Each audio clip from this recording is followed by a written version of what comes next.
sai sozinha, ela não me conhece. E ele? Deixa ele comigo. E aí, rapariga? Pode fazer alguma asneira? Asneira? Não. Fiz o que qualquer mulher com sangue nas veias faria. E ele que volte em casa, que ainda temos contas a ajustar. E ele que ainda não veio? Na uxaria ele não foi. Ixi, deve ter acontecido alguma coisa, hein? O Major jurou vingança. O Major? O Major.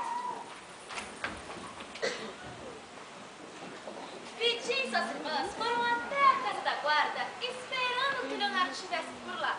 Porém, ele não estava. E ninguém soube dizer o seu paradeiro. Depois foram atrás da comadre.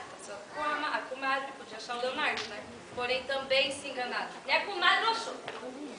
Vidinha e sua família começou a pensar que o Leonardo se escondeu de todo mundo. Porque ele sumiu por completo. Começaram a julgá-lo um ingrato.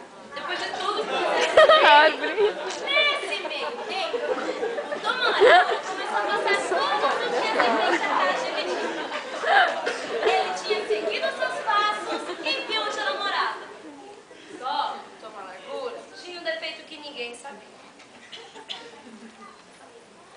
Vidinha, a família de Vidinha começou a jogar umas indiretas do Leonardo, dizendo que seria uma punição para o Leonardo, e ela, Vidinha, entrasse em namoricos com o tal Tom Malagura. E foi o que Vidinha fez. O Tom Malagura começou a frequentar a casa de Vidinha a tal ponto que convidaram ele, sabe por quê? Para um piquenique. Só que Tom Malagura tinha um defeito que ninguém sabia. Ele bebia uma boa garrafinha em estado normal. E quando ele ficava alegrinho, ele bebia o dobro. Até que chegou no meio do piquenique, ele passou dos limites na bebida. Deu-se por ingrato.